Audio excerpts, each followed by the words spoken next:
కూటమి ప్రభుత్వం అధికారంలోకి వచ్చిన 20 నెలల్లో రాష్ట్ర ప్రజలకు వెన్నుపోటు పొడవటం తప్పితే రాష్ట్రానికి చేసింది ఏమీ లేదు. ఇది జగన్మోహన్ రెడ్డి పదే పదే ఇస్తున్న స్టేట్మెంట్.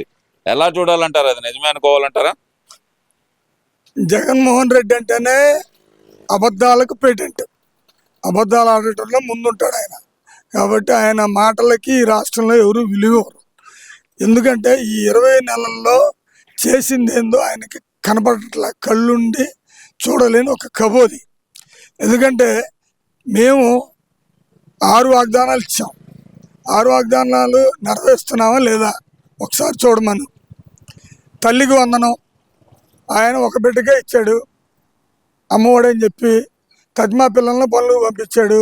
మేము అధికారంలో వచ్చిన తర్వాత తల్లికి వందనంలో ఎంతమంది పిల్లలుంటే అంతమందికి తల్లికి వందనం వచ్చేటట్టు చేసి పిల్లలందరినీ విద్య నేర్చుకునే విధంగా చేసాం.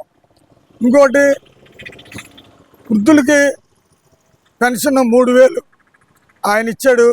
ఏది 2000 నుంచి 5 సంవత్సరాల్లో 250 పెంచుకుంటా కొంత కట్ చేసుకుంటా ఇచ్చాడు. మేము 3000కి 4000 చేస్తానన్నా ఒకేసారి 4000 పెంచి 1000 పెంచి 4000 ఇచ్చాం.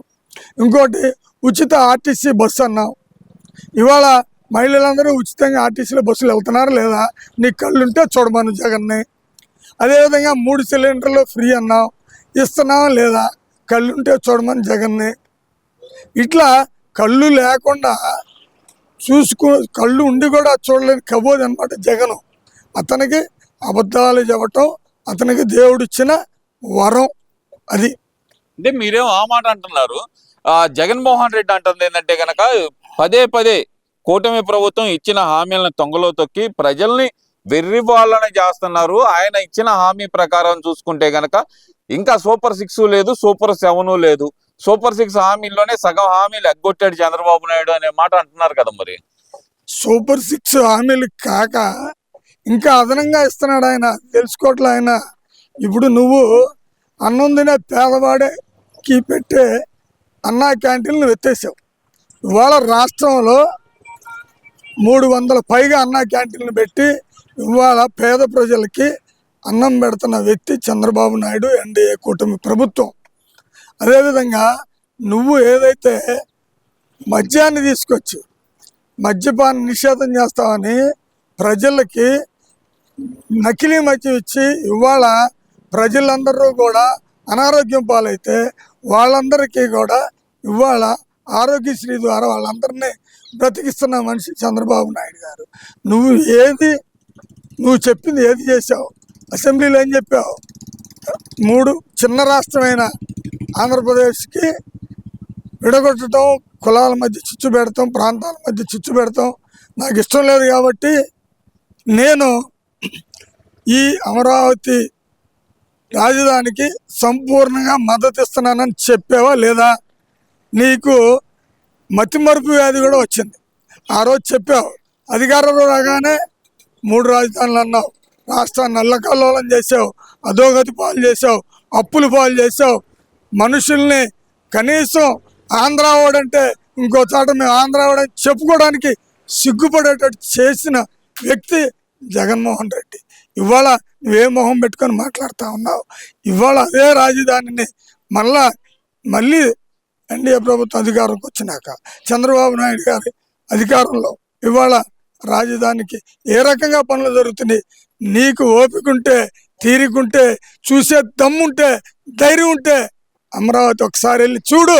అభివృద్ధి ఏ రకంగా జరుగుతుందో తెలిసిద్దని చెప్పి తెలియదు. ఆ మాట అంటారు ఏంది? అక్కడే ఉన్నాయి చేపలు పట్టుకోవటమే కదా అని చెప్పి మరి వైసీపీ నాయకులు కేతిరెడ్డి కానీ అసలు బొత్స సత్యనారాయణ అయితే నిన్న చేసిన ఏదైతే తీర్మానం ఉందో, అసెంబ్లీ తీర్మానం ఉందో అదేం చెల్లదు అనే మాట ఆయన అంటున్నారు కదా. అసలు రాజధాని ఎక్కడైనా రూల్ ఎక్కడైనా ఉందా? అది రాష్ట్ర ప్రభుత్వం ఇష్టం కదా అని అంటున్నారు కదా మళ్ళీ వాళ్ళు.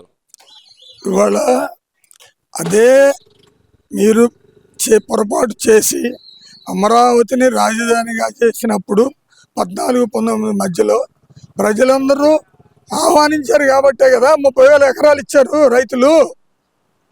ఆ రోజు నువ్వు కూడా ఆహ్వానించావు కదా, నేను ఆహ్వానిస్తున్నాను రాజధాని అమరావతి అని. నీకు పూటకో విధంగా నీ మతి మరుపు, అదేవిధంగా మతి సంచలనం స్మృతి చలనం అంటారు కదా, అది వచ్చి నీ ఇష్టానుసారంగా మాట్లాడితే ఇక్కడ ప్రజలు ఎవరు ఊరుకోరు. అదేవిధంగా నువ్వు ఏదైతే 3 రాజధానులు అన్నావు, ఏదైతే నువ్వు రాష్ట్రాన్ని అధోగతి పాలు చేసావు, అది ప్రజలు నచ్చకే కదా నీకు 11 సీట్లు ఇచ్చింది. అయినా కూడా బుద్ధి రాకుండా ఇంకా ఈ బొత్స సత్యనారాయణ, ధర్మాన ప్రసాద్ ఇలాంటి వాళ్ళు పనికి మాలిన మాటలు మాట్లాడుతున్నారు. వీళ్ళు మళ్ళీ రాజకీయాల్లో సీనియర్లు అయినా ఏ తీర్మానం పనికొచ్చింది, ఏ తీర్మానం పనికి రాదో.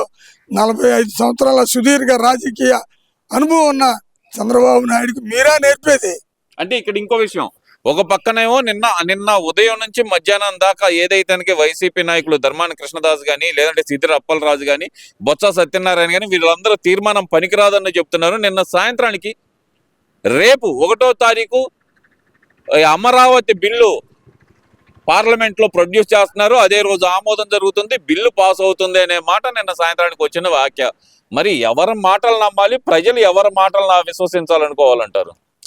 ఇప్పుడు వైసీపీ ద్వంద్వ వైఖరి, కొంతమంది నాయకులు ఓ రకంగా మాట్లాడతారు, కొంతమంది నాయకులు ఒక రకంగా మాట్లాడతారు. మంచి జరిగినతేనే ఆ 3 మాట్లాడి తీసి వీడియోలు పెడతారు, చెడు జరిగితే ఈ 3 మాట్లాడి తీసి వీడియోలు పెడతారు. ద్వంద్వ వైఖరిగా మాట్లాడుతూ ఉంటారు వీళ్ళు. ఎందుకంటే నిన్న ఎప్పుడైతే వీళ్ళు అమరావతి రాజధాని అని చెప్పేసి అసెంబ్లీలో తీర్మానం చేయటం మొదలుపెట్టారో ఆ క్షణం నుంచి సాక్షి టీవీ ఛానల్లో కొంతమంది పనికి మారిన పోరంబోగు వ్యక్తులను కూర్చోబెట్టి అట్లా చేస్తారు, అది ఎట్లా జరిగింది, అది ఎట్లా జరగదు, అది వీలు కాదు అని చెప్తారు. అదే మళ్ళీ సాయంత్రానికి ఏదైతే కేంద్రం నుంచి కొంత వీళ్ళకి సమాచారం తెప్పించుకున్నారో ఇది అమరావతి రాజధానిగా గెజెట్లో నోటిఫై అవుతుంది అని తెలుసుకొని మరలా ప్లేట్ మార్చి ఇదే రాజధాని అంటాడు. మళ్ళీ కొంతమంది ఏమో మేము అప్పుడు 3 రాజధానులు అని చేసి తప్పు చేసాం, ఇప్పుడు అదే అమరావతి రాజధాని అని ఒప్పుకున్నాం అని సజ్జల లాంటి వాళ్ళు కూడా మాట్లాడిన సందర్భం ఉంది. ఇవాళ ద్వంద్వ వైఖరిగా చేసి ప్రతిదీ ప్రజల్ని కన్ఫ్యూజన్లో పెట్టి ఇవాళ ఏదైతే ఎన్డీఏ ప్రభుత్వంలో ఇవాళ తెలుగుదేశం పార్టీ ఆధ్వర్యంలో రాష్ట్రం అభివృద్ధి పదంలో దూసుకుపోతా ఉందో, పేద ప్రజలను అందరినీ ఆదుకుంటూ ముందుకెళ్తా ఉందో, ఈ యొక్క అభివృద్ధిని, ఈ సంక్షేమాన్ని చూసి ఓర్వలేక వీళ్ళంతా కూడా ఆ పనికి మాలిన ఒక ఛానల్ పెట్టుకొని దాని ద్వారా అసత్యాలు ప్రచారం చేయాలని చూస్తూ ఉన్నారు. ప్రజలు ఎవరు అంత తెలివి తక్కువ వాళ్ళు కాదు, ప్రజలు చాలా విఘ్నత కలిగిన వాళ్ళు. ప్రజలు చాలా విఘ్నతతో అన్నీ అబ్జర్వ్ చేస్తూ ఉన్నారు, అన్నీ అనుసరిస్తూ ఉన్నారు, అన్నీ చూస్తూ ఉన్నారు. కాబట్టి మీ పిల్ల చేష్టలు మానుకొని అమరావతికి సపోర్ట్ చేసి ఇప్పుడైనా మీరు చేసిన పాపాన్ని కడుక్కునే ఒక అవకాశం వచ్చింది, వినియోగించుకోండి అని చెప్పి చెప్తా ఉన్నా. 2027 చివరి నుంచి నా పాదయాత్ర మొదలవుతుంది, పాదయాత్ర మొదలైన మరుక్షణమే సినిమాలు చూపిస్తాను ఒక్కొక్కళ్ళకి ప్రతిరోజు అంటున్నాడుగా మరి జగన్మోహన్ రెడ్డి. ఇట్లా అధికారంలో ఉన్నప్పుడు అహంకారంగా మాట్లాడి, ఇష్టానుసారంగా మాట్లాడి, నోటికి ఏదొస్తే అది మాట్లాడి, వయస్సు అనుభవం ఉన్న చంద్రబాబు నాయుడు గారిని కూడా ఏ విధంగా ఇబ్బంది పెట్టి చేసిన దానికి నీకు 11 సీట్లు వచ్చినాయి. ఇవాళ నువ్వు పాదయాత్ర మొదలు పెడతానన్నావు, ఇప్పుడు మొదలుపెట్టు, చివరి సంవత్సరం ఎందుకు నాకు అర్థం కాదు.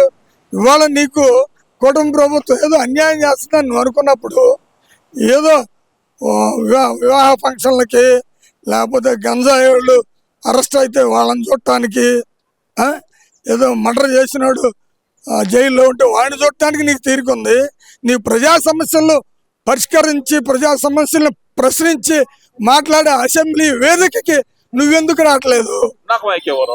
నీకు అసెంబ్లీ వేదికగా నువ్వు వస్తే మైక్ ఇస్తారో లేదు నీ తర్వాత చెప్తారు.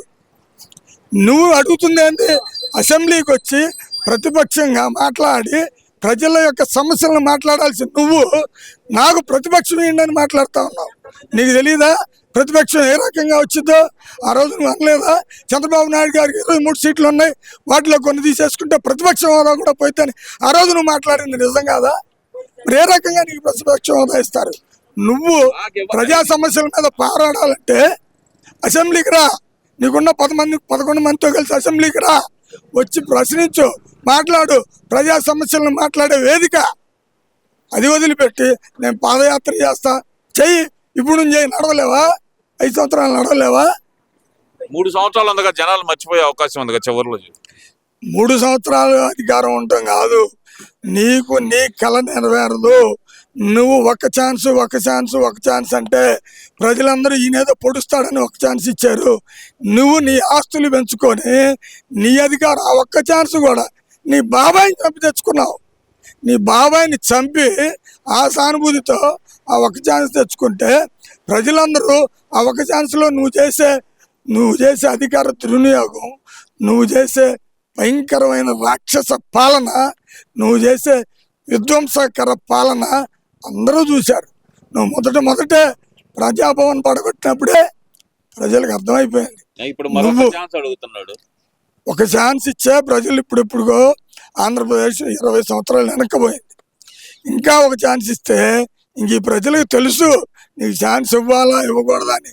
ఈ ప్రజలు జగన్ నీకు నో ఛాన్స్ అని 11 ఇచ్చారు. నువ్వు అట్లాగే కూర్చొని మొదలకుండా ఇంట్లో కూర్చొని నువ్వు మీ చెల్లికి ఇచ్చిన భవనం ఉంది కదా, ఆ భవనాన్ని నాకు ఇచ్చి తాడికొండలో నిద్రపోతే మంచిదని చెప్పేసి తెలియజేస్తాను. Thank you.